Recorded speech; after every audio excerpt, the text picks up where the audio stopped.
My name is Gabriela de Ramos, and I will be presenting about mental health. What is mental health? Mental health is a state of a person's psychological, emotional, and social well-being that enables people to cope with the stresses of life, learn well and work well, and contribute to their community. It is important to our health and well-being and underpins our individual and collective abilities to make decisions, build relationships, and shape the world we live in. Factors of mental health. Throughout one's life, many different factors work together to contribute to the state of your mental health.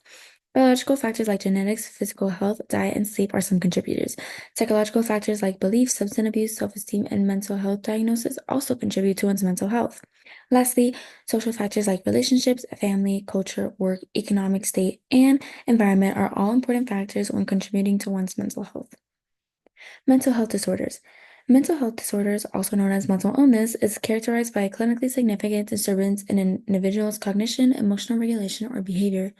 It is usually associated with distress or impairment in important areas of function. There are many different types of mental disorders. Some of the most common mental disorders would be depression, social anxiety, and schizophrenia. Depression. Depression is one of the most commonly identified psychological disorders. For many, feelings of depression are temporary, but for those with more severe feelings, they might be diagnosed with major depressive disorder. The symptoms of MDD would be depressed mood, an inability to feel pleasure, change in weight or appetite, sleep problems, fatigue or loss of energy, feelings of worthlessness or guilt, poor concentration or decisiveness, and thoughts of suicide.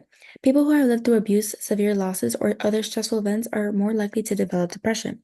A few effective treatments to help battle depression would be cognitive behavioral therapy, interpersonal psychotherapy, and problem-solving therapy.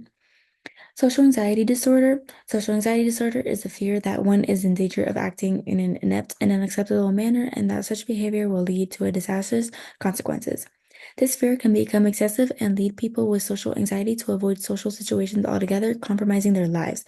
Some symptoms of are avoidance of social situations, feelings of self-conscious, and a fear of being judged. Social anxiety disorder is generally treated with psychotherapy, medication, or both. Schizophrenia. One of the most debilitating mental disorders is schizophrenia. Schizophrenia is a chronic mental illness that affects how a person thinks, feels, and behaves. It also causes disruption in thought processes, perceptions, emotions, and social interactions.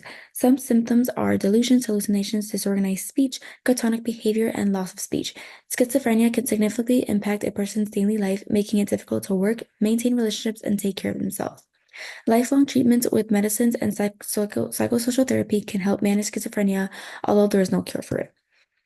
The end. Suicide is one of the most tragic consequences of mental illness, which is why it is important to make mental health a prevalent topic of discussion to help others open up of their emotions and feelings.